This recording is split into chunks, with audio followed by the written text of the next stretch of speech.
আসসালামু আলাইকুম। মিজানুর রহমান ভবঘুরে।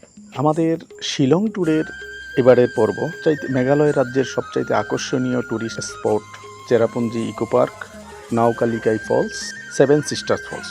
এছাড়া আমাদের যাত্রাপথে অন্যান্য যে সকল নৈসর্গিক প্রাকৃতিক সৌন্দর্যের ঝরনাধারা এবং অন্যান্য স্পট রয়েছে, আমরা সেখানেও দেখে দেখে যাব। আপনাদেরকেও সেই স্পটগুলো আমরা দেখিয়ে নিয়ে যাব। যাওয়ার আগে দেশে এবং বিদেশে বিশ্বের যেই প্রান্তে যেখানেই আছেন না কেন, আশা করি ভালো আছেন, নিরাপদে আছেন।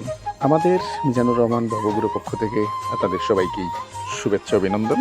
যারা আমাদের মিজানুর রহমান ভবঘুরে চ্যানেলটিকে সাবস্ক্রাইব করেছেন ধন্যবাদ, যারা এখনও করেননি অনুগ্রহ করে আমাদের চ্যানেলটিকে সাবস্ক্রাইব করে দিন। ভ্রমণ পিপাসুদের জন্য সুখবর, ভবঘুরে যাযাবর নামে আমাদের একটি ভ্রমণ টিম রয়েছে। আপনারা চাইলে এই টিমের মাধ্যমে অল্প খরচে স্বাচ্ছন্দ্য এবং আরামদায়ক ভ্রমণ করে আসতে পারেন সারা বিশ্বব্যাপী। তাদের নাম্বার আমি দিয়ে দিব, যোগাযোগ করবেন যদি আপনারা ভ্রমণে যাওয়ার জন্য আগ্রহী হয়ে থাকেন।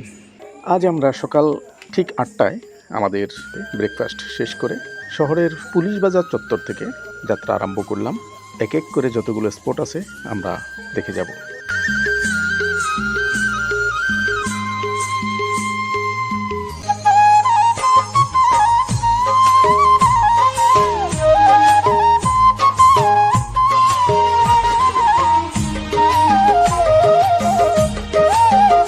ওয়েদার বেশ মেঘাচ্ছন্ন, গুড়ি গুড়ি বৃষ্টি হয়, তবু আমরা সেই বৃষ্টি ভেজা অবস্থাতেই রওনা দিয়েছি আমাদের আজকের সাইট সিনগুলো সম্পন্ন করার জন্য।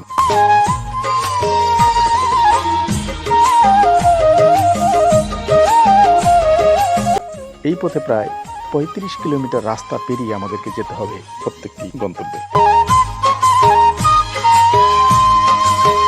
এই রাস্তাটুকু পার হওয়ার সময় আমরা অজস্র পাহাড় ঝর্ণা দ্বারা দেখতে পাচ্ছি। আসলে শিলং হচ্ছে ঝর্ণার রাজ্য, যেহেতু পাহাড়ি অঞ্চল, বৃষ্টি হলেই এখানে ঝর্ণা বয়ে পড়ে। প্রথমে আমরা একটি ঝর্ণাধারা পার্ক, সেই পার্কে যাচ্ছি।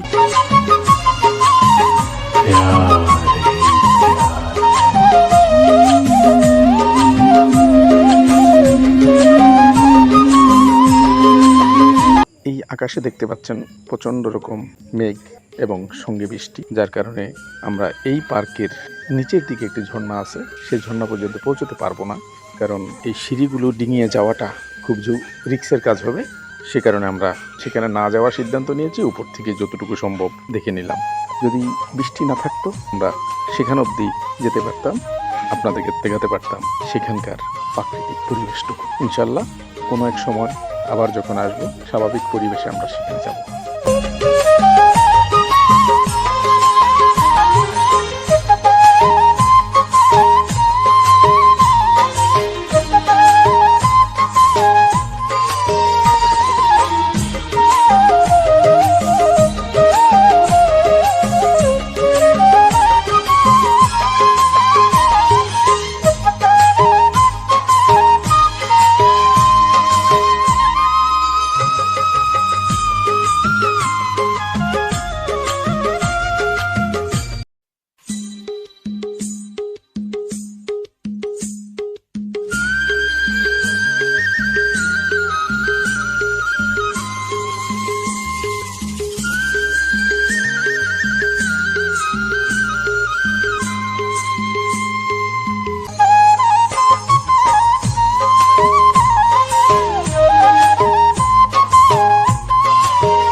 আমাদের যাত্রা শুরু। দুপাশেই অজস্র পাহাড়ের সারি, সেই পাহাড়ের গায়ে মেঘ আশ্রে পড়ছে, বৃষ্টি পড়ছে, মেঘও আশ্রে পড়ছে, মাঝে মাঝে বৃষ্টি হচ্ছে, কখনো বৃষ্টি থামছে, কিন্তু মেঘে ছেয়ে যাচ্ছে পুরো পাহাড়টুকু। এগিয়ে যাচ্ছে আমাদের গাড়ি বহর।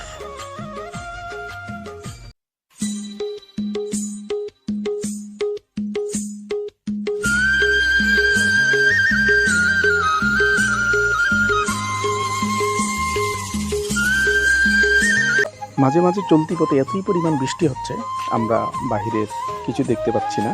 ঘন কুয়াশার মতো মেঘগুলো এবং আমাদের গাড়ির গ্লাস পর্যন্ত বৃষ্টিতে ঝাপসা হয়ে আসতেছে। আমরা ছবি বাহিরের দৃশ্য স্পষ্টভাবে তুলতে পারছি না, তবু যতটুকু সম্ভব তুলে নিচ্ছি। যতই সামনে এগোচ্ছি ততই মুগ্ধ হচ্ছি এই মেঘালয় রাজ্যের প্রতিটি স্তরের। ভালোবাসার জালে জড়িয়ে যাচ্ছি, অপার দৃষ্টিতে উপভোগ করছি এই মেঘালয় রাজ্যের সৌন্দর্য। সত্যি মেঘালয় মেঘের রানী, মেঘের রানী, তাই সর্বদাই মেঘাচ্ছন্ন এই রাজ্যের আকাশ। আমাদের আজকের এই মুহূর্তের অবস্থান চেরাপুঞ্জি ইকো পার্ক।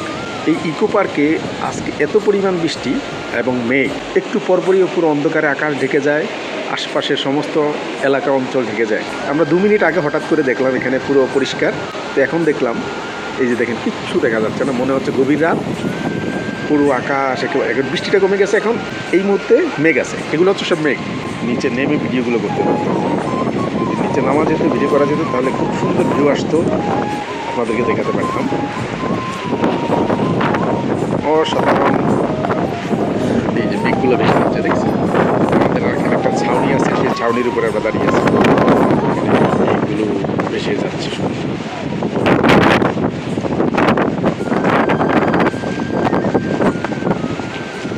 এই ইকো পার্ক শিলং সিটি থেকে প্রায় 35 কিলোমিটার দক্ষিণ পশ্চিমে অবস্থিত। এখানে প্রায় 2 ঘন্টার মতো সময় নেই আসার জন্য, অল্প 1 ঘন্টার মধ্যে আসা যায়।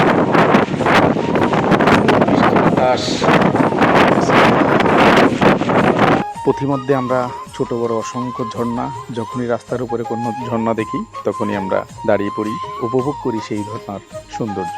এভাবে বেশ কয়েকটি ঝর্ণা আমরা দেখলাম। শুধু আমরাই নই, যত পর্যটক এখানে আসে প্রত্যেকটি স্পটে দাঁড়িয়ে দাঁড়িয়ে সেই ঝর্ণার রূপ উপভোগ করে যায়। চেরাপুঞ্জি মেঘালয় এই অঞ্চলটুকুন ভিজিট করার সবচেয়ে উত্তম সময় জুন মাসের আগে এবং অগাস্টের পর থেকে, যখন বৃষ্টির পানি থাকে, অল্প বৃষ্টি থাকে ঠিক ওই সময়টুকু। যখন জুন এবং জুলাইয়ের মাঝখানে যে সময়টাতে প্রচণ্ড রকম বৃষ্টি হয়, তখন ঝর্ণাগুলো তার রূপ ফিরে পায়, কিন্তু মেঘের কারণে অধিকাংশ সময় এই ঝর্ণাগুলো দেখা যায় না, যার কারণে তখনকার প্রকৃত মূল আনন্দটুকুন ওই সময় উপভোগ করতে না পারার কারণে অনেকের মনে আফসোস থেকে যায়। আমরাও আজকের যে পরিবেশ, যেই লক্ষণ মনে হচ্ছে না আমরা দেখতে পারবো, তবুও প্রপারলি এগিয়ে যাচ্ছি। দর্শনীয় স্থান আমরা এখন রয়েছি মেঘালয় চেরাপুঞ্জি ইকো পার্কে। অসাধারণ এক ইকো পার্ক এই মেঘালয়ে। বৃষ্টির কারণে আমাদের সেই ইকো পার্ক দর্শনটা অনেকটাই স্তীমিত হয়ে আছে। আমরা এক জায়গায় উপরে দাঁড়িয়ে আছি টিকিট কেটে। আমাদের হয়তো টিকিটের পয়সা আজকে উসুল নাও হতে পারে, তবুও দেখি কতটুকুন কি হয়।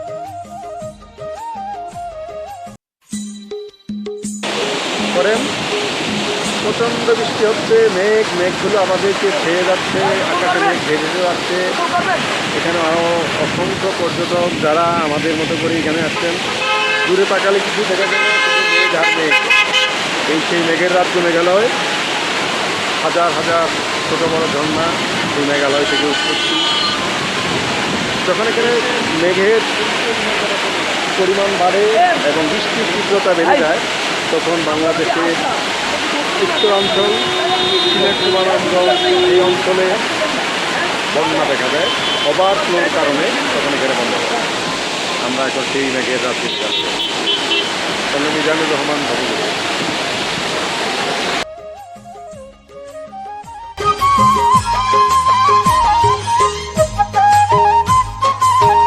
এখন আমরা পৌঁছে গেলাম নাওকালিকাই ফলস, যেটি বিশ্বের দ্বিতীয় সর্বোচ্চ জলপ্রপাত। সেই প্রপাতে আমরা পৌঁছে গেছি। আমাদের উদ্দেশ্য সেই জলপ্রপাতের ঝর্ণা দ্বারা দেখা।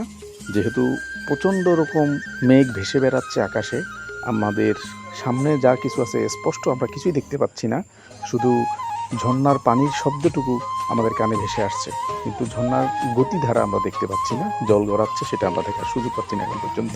আমরা অপেক্ষায় আছি কখন এই মেঘ উড়ে চলে যাবে, তখন আমরা দেখতে পাবো মূল ঝর্ণাধারা। সেই অপেক্ষায় সবাই একটি নির্দিষ্ট স্থানে, যেখানে একটি ছাউনি আছে, ছাদ আছে, খোলা ছাদ। সেই ছাদের নিচে সবাই অপেক্ষা করছি সেই কাঙ্ক্ষিত ঝর্ণাকে দেখার জন্য। জানি না আমাদের ইচ্ছা আজকে কতটুকু পূর্ণ হয়, তবু আমরা আশা ছাড়ছি না।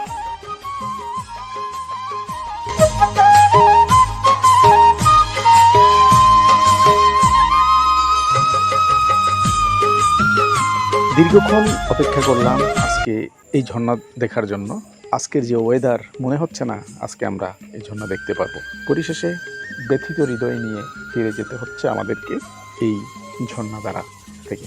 অর্থাৎ আজকে আমরা নাউকালিকাই ফলস, সেভেন সিস্টার ফলস সহ অন্যান্য যতগুলো স্পটে আসলাম, যেটা ঝর্ণা এবং মেঘের সাথে সম্পৃক্ত, সেগুলো দেখতে আমরা পুরোপুরি বলা যায় সফল হতে পারি। আফসোস থেকে গেল।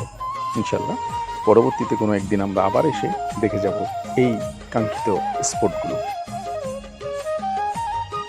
এই দিকে হচ্ছে ঝর্ণাটা, খুব সুন্দর করে রেলিং দেওয়া, হাঁটার ওয়াকওয়ে তৈরি করে দেওয়া আছে। আমাদের মিজানুর রহমান অনুকূলে বরাবর চেষ্টা করি আপনাদেরকে পর্যটন, ইতিহাস, ঐতিহ্য এই সকল বিষয়গুলো আপনাদের সামনে তুলে ধরার জন্য। যদি আমাদের সেই প্রচেষ্টা প্রয়াস আপনাদের ভালো লাগে, তাহলে আমরা সার্থকতা খুঁজে পাবো। আশা করব আমাদের এই ভিডিও আপনাদের ভালো লাগলো। যদি ভালো লাগে আমাদের ভিডিওগুলোকে লাইক করুন, শেয়ার করুন এবং কমেন্টস করুন, এবং আমাদের চ্যানেলটিকে সাবস্ক্রাইব করার জন্য অনুরোধ জানাবো। যে কোনো পরামর্শ সহ আপনাদের সুচিন্তিত মতামত আশা ব্যক্ত করে আজকে আমরা বিদায় নিচ্ছি। ভালো থাকবেন, নিরাপদে থাকবেন। আল্লাহ হাফেজ।